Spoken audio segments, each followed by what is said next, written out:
Hi students. അപ്പൊ നമ്മൾ ഇന്നത്തെ ക്ലാസ്സിൽ എന്താ ഡിസ്കസ് ചെയ്യാൻ പോകുന്നത്? സെറ്റിലെ ഒരു ക്വസ്റ്റ്യൻ ആണ് മക്കളെ. ക്വസ്റ്റ്യൻ നോക്കിക്കോ, എന്താണ്?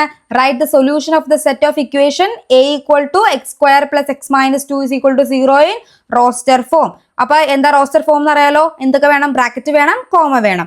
പിന്നെയോ ഈ തന്നിരിക്കുന്ന പൊളിനോമിയൽ എന്താണ്? അതൊരു ക്വാഡ്രാറ്റിക് ആണ്. ക്വാഡ്രാറ്റിക്കിനെ യൂസ് ചെയ്ത് സ്പ്ലിറ്റ് ചെയ്യുന്നത് എങ്ങനെയാണെന്ന് അറിയാലോ? സ്പ്ലിറ്റ് ചെയ്യുന്ന മിഡിൽ ടേം യൂസ് ചെയ്യാം. മാം ഇവിടെ എഴുതിയിട്ടുണ്ട്. സ്പ്ലിറ്റിംഗ് മിഡിൽ ടേം നമ്മൾ എങ്ങനെയാണ് ചെയ്യുന്നത്? ആദ്യത്തെ അവസാനത്തെ ടേമുകൾ തമ്മിൽ അതിന്റെ കോഎഫിഷ്യന്റ് തമ്മിൽ മൾട്ടിപ്ലൈ ചെയ്യും. അതിന്റെ പ്രൊഡക്റ്റ് നമുക്ക് കിട്ടി -2 എന്ന്. സെന്ററിലെ ടേം എന്താണ്? നമുക്ക് അതിന്റെ കോഎഫിഷ്യന്റ് എന്താണ്? സം എന്താണ്? 1 ആണ് അല്ലെ? എക്സിന്റെ കൂടെ കോഎഫിഷ്യന്റ് ആയിട്ട് നിൽക്കുന്നത് ആരാണ്? 1 ആണ് അല്ലെ? കോഎഫിഷ്യന്റ് കണ്ടുപിടിക്കാനൊക്കെ അറിയാലോ അല്ലെ? വേരിയബിളിന്റെ കൂടെ നിൽക്കുന്ന ആളാണ്. ഇനി നമ്മൾ എന്താ ചെയ്തോളൂ? മിഡിൽ ടേം ഒന്ന് സ്പ്ലിറ്റ് ചെയ്തു. മിഡിൽ ടേം നമുക്ക് 1 ആണ് വേണ്ടത്. അപ്പൊ ആ രണ്ട് നമ്പറിനെ നമ്മളൊന്ന് അറേഞ്ച് ചെയ്തു. നോക്കിക്കേ, നമുക്ക് കിട്ടിയിരിക്കുന്ന രണ്ട് നമ്പറുകൾ ഏതൊക്കെയാണ്? മൾട്ടിപ്ലൈ ചെയ്യുമ്പോൾ -2 ആഡ് ചെയ്യുമ്പോൾ 1 വരണം. അപ്പൊ നമ്മൾ സെന്ററിൽ എങ്ങനെ എഴുതണം? +2 -1 കണ്ടോ? എടുത്തിരിക്കുന്ന കണ്ടോ? X square plus 2x minus 1x minus 2.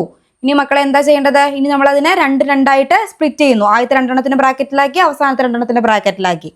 ഇനിയോ നമുക്ക് അതിൽ നിന്ന് എന്ത് കോമൺ ആക്കി എടുക്കാം? ആദ്യത്തേന്ന് എക്സ് കോമൺ ആക്കി എടുത്തു. കണ്ടോ? x+2 വന്നു. രണ്ടാമത്തേലോ എപ്പോഴും ബ്രാക്കറ്റ് ആദ്യത്തെ എന്താണോ അത് തന്നെയായിരിക്കണം അടുത്തതിൽ നിന്ന് എടുക്കുമ്പോഴും കിട്ടേണ്ടത്.